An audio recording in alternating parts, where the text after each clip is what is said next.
everyone. It's Mrs. Spencer for Feel Good Fry. Yay. I hope everyone has had a great week and was able to get out and enjoy some of the nice weather that we've had this week and the warmer temperatures.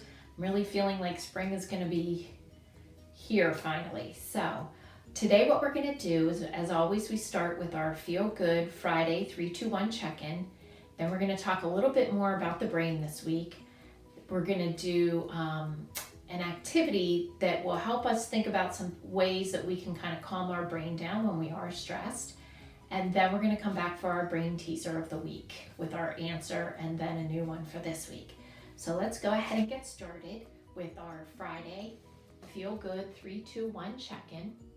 And with our Friday Feel Good 3-2-1 check-in, it starts with 3 things that made me smile this week. And I know the weather really made me smile this week. It was so good to see the sunshine for so many days in a row. I don't know if that's happened in a long time, feels like. And then 2 things that describe my week. My week this week went fast, I would have to say. I can't believe it's already Friday again. And then 1 thing that I plan to do this weekend. So one thing I plan to do this weekend is get outside and enjoy some of the warm temperatures that we're going to have this weekend. I think I might try to ride my bike. So last week in my video, we had talked about what an amazing organ our brain is and how many billions of things it does all day long for us that we don't even have to think about. And we talked about how long it takes the brain to develop. And so this week I want to focus specifically on the upper part of the brain and 2 main parts of our upper brain. One is called the prefrontal cortex, and it's kind of right here. And just below that is our limbic system. And so if we think about our brain like this, if we make a fist and kind of tuck our thumb in, and we think about our brain this way, from about halfway up our fingers here, this upper part is called our upstairs brain or our prefrontal cortex, which again is right here. And then anything below that is called our limbic system. And while there are many other parts of the brain, we're just going to focus on those 2 parts for today. And in our limbic system, we have something called our amygdala. So what happens is our prefrontal cortex or our upstairs brain is responsible for decision making, problem solving, our thinking, our reasoning, judgments are all happening here up in our prefrontal cortex. And down here in our limbic system, it's responsible for our emotions. It's kind of our emotional control center and very strong emotions. And so it also acts as kind of a guard. So if we feel like there might be some kind of danger or threat, this one little piece of our limbic system called the amygdala is very important. And it's going to kind of make a determination of, is that a danger or a threat, and what do I need to do if there is a danger or a threat? Do I need to fight, flight, or sometimes freeze? And that's what happens with the amygdala. So as this information is coming in, the amygdala kind of is routing all of these different information, whether it's external things that you're hearing or seeing or experiencing, or sometimes it's our own internal things that are happening, and it's our own stress that's kind of building within us. And what happens is, as these stressors, and we all have stressors, I can name plenty of stressors, and I'm sure they're different for every person, but everyone experiences stress. And what happens is these stressors start to build and build. Our amygdala senses more and more of a threat, and what eventually could happen, or something very simultaneous could happen, and in that moment we flip our lid. And flipping our lid just means kind of maybe losing control, or flipping our lid, or having a meltdown, whatever it looks like, because this amygdala, which is our control center for our emotions with very strong emotions, kind of takes over. And when it's taken over, we're not really thinking, problem solving, reasoning, judgment. We have a really difficult time doing that, if we can do it at all. And so what we need to do is kind of get back to a place where our brain is this, and we can kind of think through the problems and the stressors. So what do we need to do to kind of keep our brain calm? There are times in the day where stressors are starting to build. or this is what's happening kind of to our prefrontal cortex until we flip our lid. So we don't want to flip our lid, but we want to be aware of when those stressors are starting to build. So what are some things that we might be able to do? Mrs. A has talked a lot about deep breathing and mindful listening. That's two great things that you can do that are going to help calm your brain and kind of get us back here.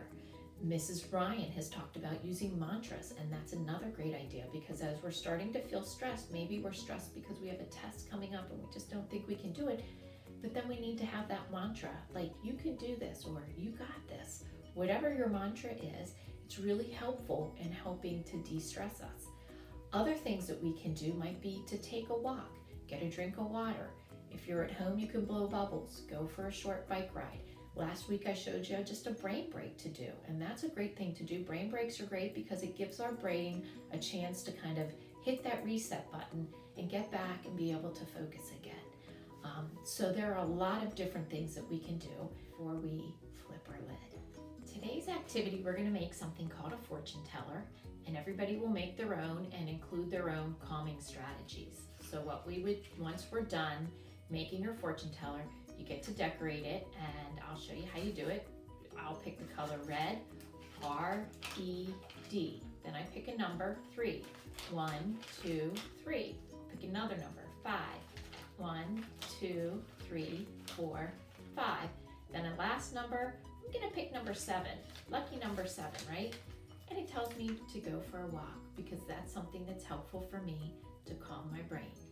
So to make our fortune teller, we're gonna start with a square piece of paper, and a quick way to do that, to make sure your paper is square, is to take one of the corners and fold it up right along the very top edge, and just fold it, make a triangle, and then with a pair of scissors, just cut that piece that's a rectangle off. So when you open it up, you'll have your square piece of paper. And actually, that's really the first step we need to do. So you've already done the first step. Then you're going to open your paper back up, and you want to make a crease going the other direction. So you're going to fold your paper from corner to corner and make sure you have a crease, and you really want to line these up as best you can. And then you're going to open your paper up. Once you have your 4 small triangles, you're going to take each corner and fold it right into the center and crease it. And again, try to make sure you've aligned this as best you can, folding all 4 of your corners to the center. And the last corner. Okay, so once it'll look like this with the flaps. Then we're going to take our paper and flip it over.